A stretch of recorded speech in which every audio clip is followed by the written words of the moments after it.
أعوذ بالله من الشيطان الرجيم. بسم الله الرحمن الرحيم. إن الحمد لله نحمده ونستعينه ونستغفره ونعوذ بالله من شرور أنفسنا ومن سيئات أعمالنا.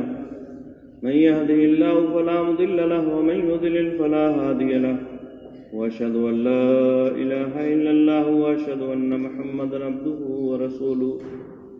يا أيها الذين آمنوا اتقوا الله حق تقاته ولا تموتن إلا وأنتم مسلمون. يا أيها الناس اتقوا ربكم الذي خلقكم من نفس واحدة وخلق منها زوجها وبث منهما رجالا كثيرا ونساء، واتقوا الله الذي تساءلون به والأرحام إن الله كان عليكم رقيبا. يا أيها الذين آمنوا اتقوا الله وقولوا قولا سديدا يصلح لكم أعمالكم ويغفر لكم ذنوبكم، ومن يطع الله ورسوله فقد فاز فوزا عظيما. أما بعد، فإن خير الحديث كتاب الله، وخير الحديث هدي محمد صلى الله عليه وسلم، وشر الأمور محدثاتها وكل محدثة بدعة وكل بدعة ضلالة وكل ضلالة في النار. فأعوذ بالله السميع العليم من الشيطان الرجيم. بسم الله الرحمن الرحيم. يا أيها الذين آمنوا اتقوا الله وكونوا مع الصادقين. محترم حاضرین جمعہ، تمام قسم کی تعریف، توصیف، کبریائی، بڑائی اللہ رب العالمین کے لیے لائق و زیبا ہے، جس نے ہم تمام بنی نوع انسان کو اس دار فانی کے اندر پیدا فرمایا، اور پیدا فرمانے کے بعد یوں ہی بیکار نہیں چھوڑ دیا، بلکہ ہماری رشد و ہدایت کی خاطر بہت سارے انبیاء اور رسولوں کو مبعوث فرمایا۔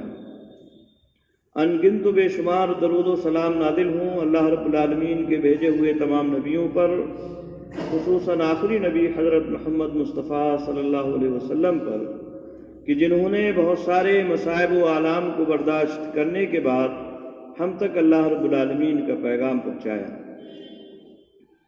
خطبہ مسنونہ کے بعد سورہ توبہ کی ایک آیت کریمہ میں نے آپ حضرات کے سامنے پڑھی ہے۔ اسی آیت کی روشنی میں چند باتیں آپ حضرات کے سامنے رکھوں گا۔ اللہ رب العالمین سے دعا ہے مجھے حق بات کہنے کی اور ہم سب کو اس پر عمل کرنے کی توفیق عطا فرمائے۔ آیت کریمہ میں اللہ رب العالمین نے فرمایا، یا ایھا الذین آمنوا اتقوا اللہ وکونوا مع الصادقین۔ اے ایمان والو، اللہ رب العالمین کا تقوی اور پرہیزگاری اختیار کرو، وکونوا مع الصادقین، اور سچوں کے ساتھ ہو جاؤ۔ یہاں اللہ رب العالمین نے تقوی اور پرہیزگاری کا حکم دیا اور سچ بولنے والوں کے ساتھ، سچے لوگوں کے ساتھ رہنے کا حکم دیا ہے۔ اللہ رب العالمین کے نزدیک سچائی کی بڑی اہمیت ہے۔ سچ بولنا یہ انبیاء علیہ السلام کی فطرت ہے اور ان کا یہ وصف ہے، بلکہ خود اللہ رب العالمین کا یہ وصف ہے۔ اللہ رب العالمین کی بات سب سے زیادہ سچی، سب سے زیادہ اچھی ہوتی ہے۔ اللہ سے زیادہ سچی بات کہنے والا کوئی نہیں ہے۔ اسی طرح سے نبی اکرم صلی اللہ علیہ وسلم اور دیگر انبیاء علیہ السلام کا بھی معاملہ ہے۔ چنانچہ انبیاء علیہ السلام سے متعلق قرآن مجید میں کئی جگہ اللہ رب العالمین نے کئی نبیوں کے تعلق سے اس بات کی وضاحت بیان فرمائی۔ حضرت ابراہیم علیہ السلام کے تعلق سے فرمایا، وَاذْكُرْ فِي الْكِتَابِ إِبْرَاهِيمَ إِنَّهُ كَانَ صِدِّيقًا نَبِيًّا۔ اسی طرح سے حضرت ادریس علیہ السلام کے تعلق سے بھی اللہ رب العالمین نے سیم یہی الفاظ بیان فرمائے، انہو کان صدیقا نبیّا، کہ وہ سچے نبی تھے۔ حضرت اسماعیل علیہ السلام کے تعلق سے بھی اللہ رب العالمین نے فرمایا انہو کان صادق الوعد، وعدے کے سچے تھے حضرت اسماعیل علیہ السلام۔ غرض یہ کہ تمام انبیاء علیہ السلام کا یہ وصف رہا ہے۔ آخری نبی حضرت محمد مصطفیٰ صلی اللہ علیہ وسلم جو تمام نبیوں کے سردار، سب سے اعلیٰ اور افضل، ان کا کیا وصف ہے؟ ان کا بھی یہی وصف ہے، وہی سچے تھے۔ نبوت سے پہلے نبی اکرم صلی اللہ علیہ وسلم کا جو وصف مشہور تھا، کافر بھی جس کا اعتراف کرتے تھے، وہ کیا تھا؟ امین اور صادق۔ یعنی آپ صلی اللہ علیہ وسلم کافروں کے نزدیک بھی امانت اور سچائی کی صفت سے یاد کیے جاتے ہیں، حتیٰ کہ جب آپ صلی اللہ علیہ وسلم ہجرت کر کے آئے تو بھی کفار مکہ حالانکہ آپ کے دشمن تھے، لیکن اس کے باوجود آپ کی امانت داری پر، آپ کی صداقت پر انہیں پورا اعتماد تھا، پورا بھروسہ تھا۔ قرآن مجید میں اللہ رب العالمین نے مسلمانوں کو جگہ جگہ سچائی کو اختیار کرنے کا حکم دیا ہے۔ جو آیت کریمہ میں نے آپ حضرات کے سامنے پڑھی، اس کے اندر بھی اسی بات کا ذکر ہے۔ اسی طرح سے خطبہ مسنونہ کے اندر سورہ احزاب کی ایک آیت کریمہ آپ صلی اللہ علیہ وسلم ہمیشہ پڑھا کرتے تھے۔ اس آیت کریمہ کے اندر بھی اسی بات کا ذکر ہے، یا ایھا الذین آمنوا اتقوا اللہ وقولوا قولا سدیدا، اے ایمان والو اللہ کا تقوی اختیار کرو، پرہیزگاری اختیار کرو اور سیدھی سچی بات کرو۔ اسی طرح سے نبی اکرم صلی اللہ علیہ وسلم نے سچائی پر اپنی امت کو ابھارا اور انہیں جو ہے سچائی کو لازم پکڑنے کا حکم دیا۔ مسلم میں اور اسی طرح سے دیگر کتابوں میں مختلف الفاظ کے ساتھ حدیث مذکور ہے۔ حضرت عبداللہ ابن مسعود اور اسی طرح سے دیگر کئی صحابہ کرام رضوان اللہ تعالی علیہ مجمعین سے یہ روایت مروی ہے، مختلف الفاظ ہیں۔ اس میں اللہ کے نبی صلی اللہ علیہ وسلم نے فرمایا علیکم بالصدق، اے مسلمانوں سچائی کو لازم پکڑو، فإن الصدق یہدی الی البر، کیونکہ سچائی یہ نیکی کی طرف رہنمائی کرتی ہے، وإن البر یہدی الی الجنہ، اور نیکی یہ جنت کی طرف رہنمائی کرتی ہے۔ آدمی برابر سچ بولتا چلا جاتا ہے، بولتا چلا جاتا ہے، سچائی کو اپناتا چلا جاتا ہے، حتی یکتب عند اللہ صدیقا، یہاں تک کہ اللہ رب العالمین کے نزدیک سچا اسے لکھ دیا جاتا ہے۔ اسی طرح سے دوسری طرف تمہارے اوپر ضروری ہے کہ تم جھوٹ سے اپنے آپ کو بچاؤ، جھوٹ سے اپنے آپ کو بچا کے رکھو۔ کیوں؟ فإن الكذب یہدی الی الفجور، کیونکہ جھوٹ یہ برائی کی طرف لے جاتا ہے، وإن الفجور یہدی الی النار، اور برائی یہ جہنم کی طرف لے جاتی ہے۔ اور آدمی برابر جھوٹ بولتا رہتا ہے، بولتا رہتا ہے، یہاں تک کہ اللہ رب العالمین کے نزدیک بہت بڑا جھوٹا اسے شمار کیا جاتا ہے اور بہت بڑا جھوٹا اسے لکھ دیا جاتا ہے۔ یہ نبی اکرم صلی اللہ علیہ وسلم نے مختلف احادیث میں مختلف جگہوں پر صحابہ کرام رضوان اللہ تعالی علیہ مجمعین کو اس بات کی وضاحت بیان فرمائی۔ تو سچ بولنا اور جھوٹ سے پرہیز کرنا یہ ایک مسلمان کے لیے لازمی اور ضروری ہے، بلکہ ایمان اکٹھا ہو ہی نہیں سکتا ہے جھوٹ کے ساتھ۔ اگر آدمی سچ بول رہا ہے تو سمجھو کہ وہ پکا اور صحیح مومن ہے، اور اگر جھوٹ بول رہا ہے تو وہ صحیح معنوں میں مومن نہیں ہے، مسلمان نہیں ہے۔ جھوٹ بولنا یہ منافقین کی علامت ہے۔ نبی اکرم صلی اللہ علیہ وسلم نے منافقوں کی کئی علامتیں بیان فرمائی، بعض روایات میں 3 علامتیں، بعض میں 4 علامتیں نبی اکرم صلی اللہ علیہ وسلم نے بیان فرمائی۔ منافقین کی. ویسے تو بہت ساری علامتیں ہیں لیکن بڑی بڑی جو علامتیں منافقوں کی ہیں، پہچان جو منافقوں کی ہیں، وہ بعض روایات میں 3 اور بعض میں 4، اور ان 3 میں سے یا 4 میں سے ایک اللہ کے نبی صلی اللہ علیہ وسلم نے فرمایا اذا حدث کذب، جب وہ بات کرے تو جھوٹ بولے. منافق کی یہ پکی نشانی ہے کہ وہ بات کرے گا تو جھوٹ بولے گا، جھوٹ پھیلائے گا لوگوں کے سامنے، جھوٹ بولے گا بھی، جھوٹ کا پرچار بھی کرے گا، لوگوں کے سامنے جھوٹ کو پھیلاتا ہوا ملے گا. یہ سب سے بڑی منافق کی علامت، ہمیں اس کا دھیان رکھنا چاہیے. حضرت کعب ابن مالک رضی اللہ تعالیٰ عنہ، نام آپ نے سنا ہوگا، غزوہ تبوک کے موقع پر. یہ غزوہ ایک ایسا غزوہ تھا نبی اکرم صلی اللہ علیہ وسلم کی زندگی میں جو مسلمانوں کی تنگی کے عالم میں پریشان تھے. اس وقت مسلمان ویسے تو پریشان تھے ہی تھے، لیکن اس وقت مزید پریشانی یہ تھی کہ فصل کا ایک دم آخری وقت تھا، پک چکی تھی، غلہ جو رکھا ہوا ہوتا تھا وہ سارا کا سارا ختم ہو چکا تھا، کام کا وقت تھا، لوگوں کے پاس کھانے پینے کا کوئی بہت زیادہ سامان نہیں تھا. حضرت کعب ابن مالک رضی اللہ تعالیٰ عنہ کہتے ہیں کہ میں اس وقت بہت اچھی پوزیشن میں تھا، بہت اچھے حالات میرے تھے. نبی اکرم صلی اللہ علیہ وسلم نے لوگوں کو حکم دیا جہاد کرنے کا، لڑنے کا. نبی اکرم صلی اللہ علیہ وسلم نے حکم دیا کہ کوئی دشمن حملہ کرنے کے لیے آ رہا، بڑا دشمن رومی، اس وقت کا سپر پاور مدینہ پر حملہ کرنے کے لیے آ رہا.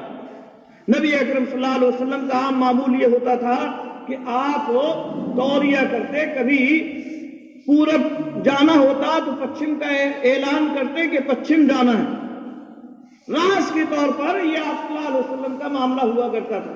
لیکن یہاں دشمن چونکہ بہت بڑا تھا، آپ نے کھلے الفاظ میں علل اعلان یہ اعلان فرمایا کہ ہمیں رومیوں سے جہاد کرنے کے لیے، لڑنے کے لیے جانا ہے، یہ ہم پر حملہ کرنے کے لیے آئے ہیں، لہذا ہمیں انہیں موقع نہیں دینا ہے، تیاری کر لو اچھی طرح سے. صحابہ کرام رضوان اللہ تعالیٰ علیہ اجمعین پوری تیاری میں لگے ہوئے ہیں.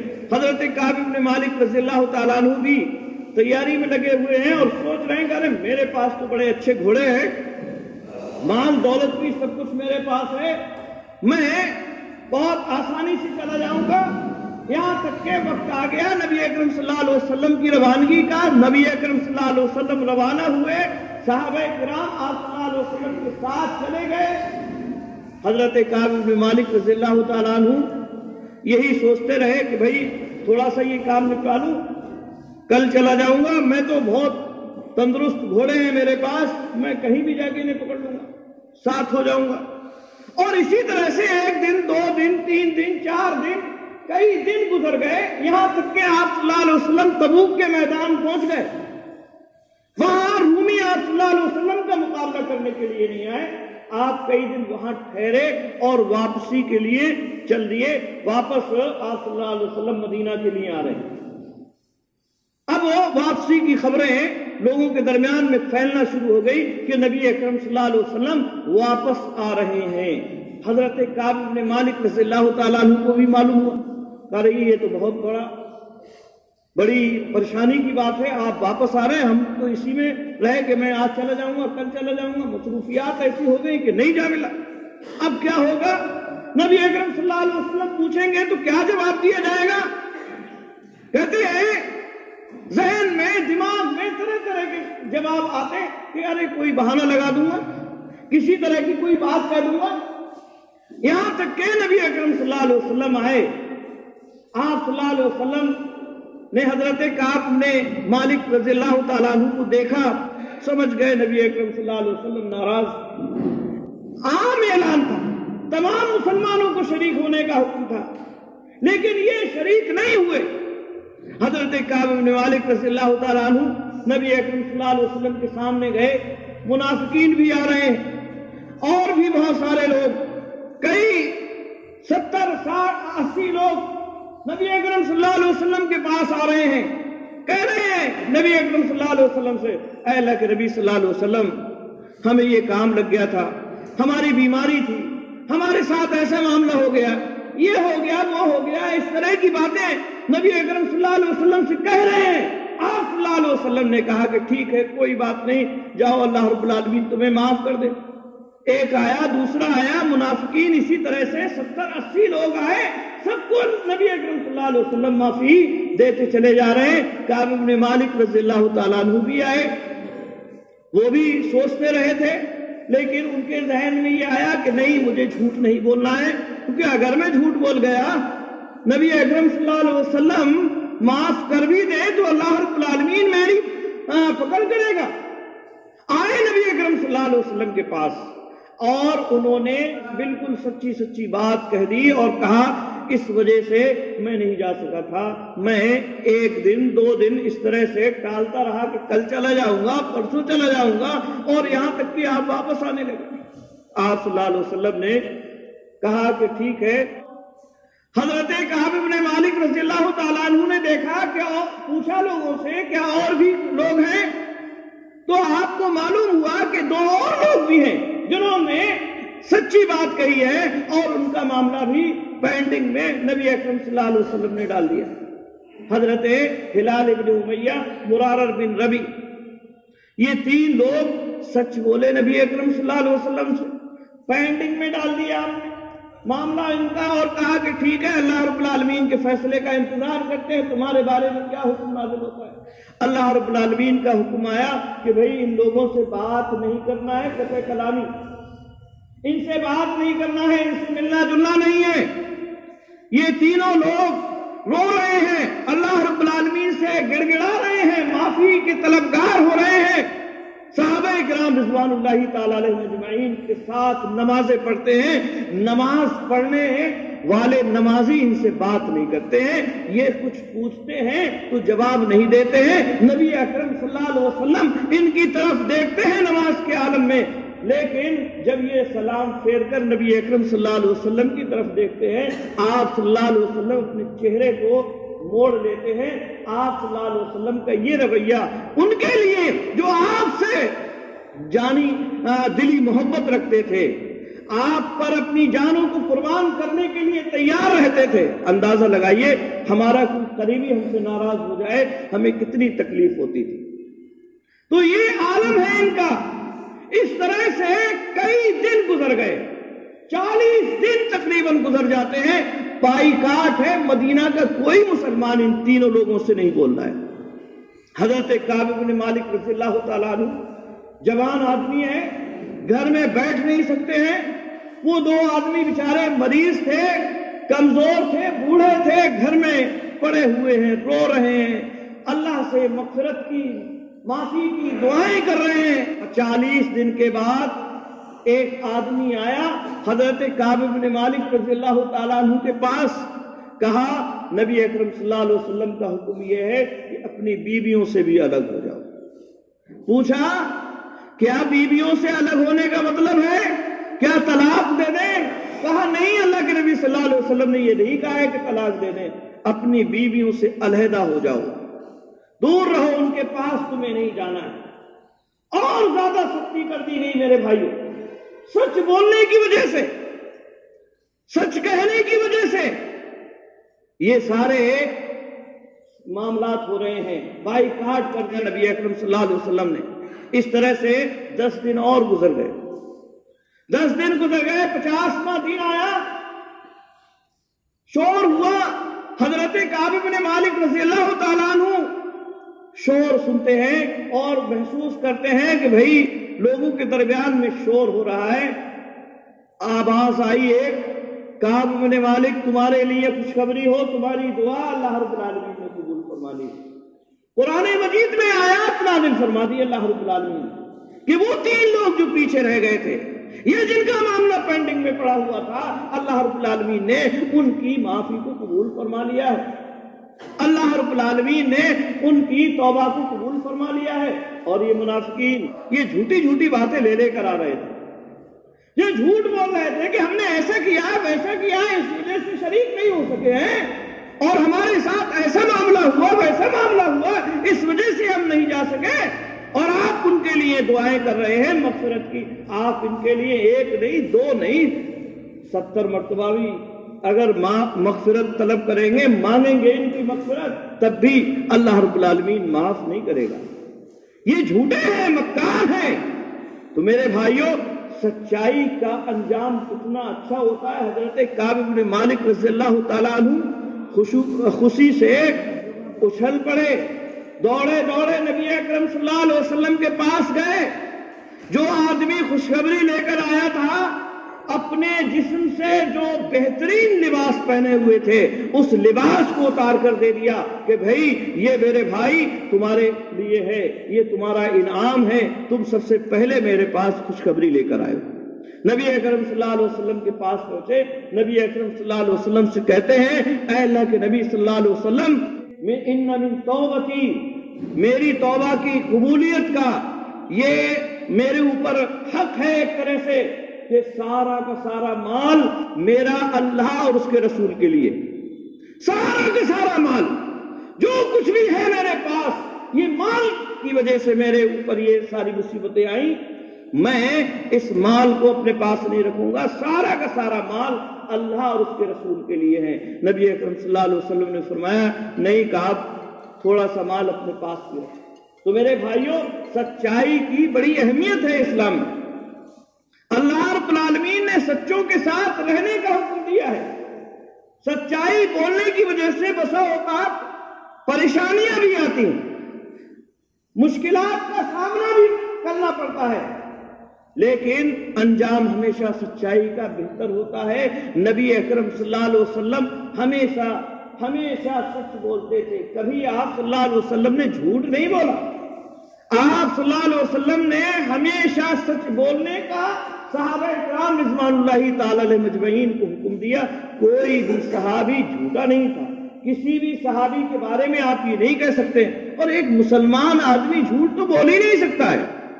آج ہمارے اعمال اچھے نہیں ہیں، آج ہمارے کردار اچھے نہیں ہیں، ہم یہ کہتے ہیں ارے آج کے زمانے میں جھوٹ نہیں بولیں گے تو کاروبار ہمارا کیسے چلے گا، ارے ہمارے سارے کاروبار تو جھوٹ پر ہی ٹکے ہوئے ہیں۔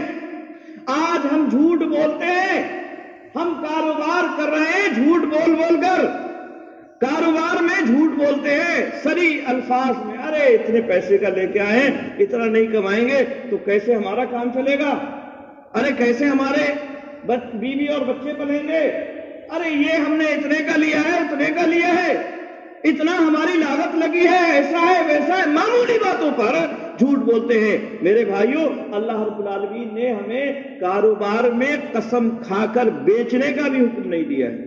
نبی اکرم صلی اللہ علیہ وسلم نے یہ بھی منع فرما دیا، کاروبار میں قسم نہیں کھاؤ، بہت زیادہ قسم کھا کر بیچنا یہ جائز نہیں ہے۔ کاروبار میں سچی قسم کھا رہے ہیں آپ، سچی قسم، اس کی بھی ممانعت نبی اکرم صلی اللہ علیہ وسلم نے فرمائی، اور ہم سارے کاروبار جھوٹ پر اپنا ان کی بنیاد رکھے ہوئے ہیں۔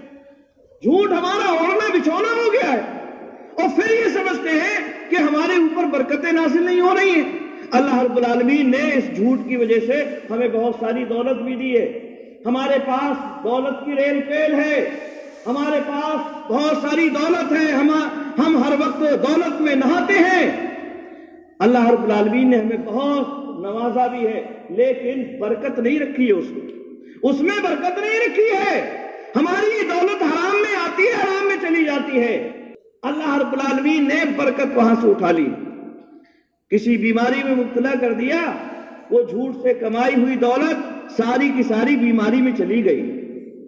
کسی کیس میں لگا دیا اللہ رب العالمین نے، وہ ساری کی ساری حرام دولت وکیلوں کو اور اسی طرح سے حرام کھانے والے کارندوں کو چلی جاتی ہے، اور اسی طرح سے دوسرے حرام کاموں میں چلی جاتی ہے، ختم ہو جاتی ہے۔ وہ حرام کمائی جو ہم بڑی سینت کے رکھتے ہیں، ساری کی ساری ایسے ہی ختم ہو جاتی ہے۔ ہمارے ہاتھ مشکل سے تھوڑے سے آتے ہیں، مسجد میں خرچ کرنے کے لیے کہو تو بڑی دشواری لگتی ہے، مدرسے میں خرچ کرنے کے لیے کہو بڑی دشواری کا سامنا کرنا پڑتا ہے، غریبوں اور مسکینوں پر خرچ کرنے کے لیے کہو تو ہماری سب نانی اماں یاد آنے لگتی ہیں اور بہت برا لگتا ہے، ارے اتنے پیسے، ارے ایسا ویسا، لیکن یہ برکتیں ساری ہماری ختم ہو جا رہی ہیں میرے بھائیوں۔ ہمیں اس طرف دھیان دینا چاہیے۔ نبی اکرم صلی اللہ علیہ وسلم سچ بولتے تھے، صحابہ کرام سچ بولتے تھے۔ ان کے کاروبار کیسے تھے؟ مدینہ ہجرت کر کے آئے صحابہ کرام، کیا حالات تھے آپ اندازہ لگائیں۔ غریبی اور مسکینی، فقر و فاقہ ان کے نصیب میں تھا۔ جو مالدار مسلمان ہوئے تھے ان کی دولت بھی کافروں نے چھین لی تھی۔ حضرت عبد الرحمن ابن عوف رضی اللہ تعالیٰ بڑے اچھے تاجر تھے مکہ کے، ہجرت کر کے جانے لگے، اپنے سامان کو بھرا۔ لوگوں نے کہا کہاں جا رہے ہو بھائی؟ کہا مدینہ ہجرت کر کے جا رہا ہوں۔ بادشاہ مدینہ ہجرت کر کے جا رہے ہو؟ یہ سامان ہم سے کمایا ہے، یہ دولت ہم سے کمائی ہے، یہ دولت نہیں لے جانے دیں گے۔ دولت چھین لی ساری حضرت عبد الرحمن ابن عوف رضی اللہ تعالیٰ عنہ۔ والدین آئے، کہاں جا رہے ہو؟ مدینہ جا رہا ہوں۔ کہا یہ بچے ہمارے ہیں، ہمارے خاندان کے، ان بچوں کو نہیں جانے دیں گے۔ بچے بھی چھین لیے۔ سسرال والے آئے، کہا یہ بیٹی ہماری ہے، یہ بیٹی کہاں کے لے کے جا رہے ہو؟ بیوی بھی چھین لی۔ حضرت عبد الرحمن ابن عوف رضی اللہ تعالیٰ عنہ سچائی کا راستہ نہیں چھوڑا، توحید کا راستہ نہیں چھوڑا۔ مدینہ گئے نبی اکرم صلی اللہ علیہ وسلم کے پاس، صرف ایک جسم پر کپڑا تھا، ایک جوڑا تھا، اس کے علاوہ کچھ نہیں۔ اللہ کے نبی صلی اللہ علیہ وسلم نے ایک انصاری صحابی سے ان کی مواخات، بھائی چارہ کرایا۔ چند دنوں کے بعد آئے، نبی اکرم صلی اللہ علیہ وسلم نے دیکھا کہ کپڑوں پر زردی کا نشان لگا ہوا ہے۔ پوچھا عبد الرحمن کیا معاملہ ہے؟ کہا اللہ کے نبی صلی اللہ علیہ وسلم ایک گٹھلی کھجور کی سونے کے عوض میں میں نے شادی کر لی۔ شادی کر لی، اتنے مالدار ہو گئے، شادی بھی کر لی۔ تو میرے بھائیوں، سچائی کو اپنائیں گے، جھوٹ نہیں بولیں گے، اللہ رب العالمین برکتیں عطا فرمائے گا۔ جھوٹ بولیں گے، برکتیں کھینچ لے گا، برکت اڑا دے گا اللہ رب العالمین۔ اور ہمارے کاروبار میں اگرچہ ہمیں بہت پیسہ لگے گا، دولت لگے گی، لیکن وہ ہمارے کسی کام کی نہیں آئے گی، کسی کام نہیں آئے گی۔ کتنے ایسے لوگ ہیں جو جھوٹ سے کاروبار چلا رہے ہیں، ان کے اوپر لاکھوں کروڑوں کے قرضے ہیں، دیکھنے میں لگتے ہیں بڑے مالدار ہیں، دیکھنے میں لگتے ہیں کہ بڑے اچھے کپڑے پہنے ہوئے ہیں، لیکن اوپر سے نیچے تک قرضوں میں مبتلا ہیں۔ اللہ رب العالمین نے ان سے برکتوں کو چھین لیا ہے۔ اس کی وجہ کیا ہے؟ اس کی وجہ یہ ہے کہ جھوٹ عام ہے تجارت میں، ہماری زندگی میں۔ اللہ رب العالمین سے دعا کریں، اللہ رب العالمین ہم تمام مسلمانوں کو سچ بولنے کی اور سچائی کو اپنانے کی، اس پر اس کے مطابق عمل کرنے کی توفیق عطا فرمائے۔ جھوٹ سے بچنے کی اللہ رب العالمین ہمیں توفیق عطا فرمائے۔ جب تک اس دنیا کے اندر رکھے، ایمان پر قائم و دائم رکھ، جب ہمارا خاتمہ ہو ایمان پر ہو۔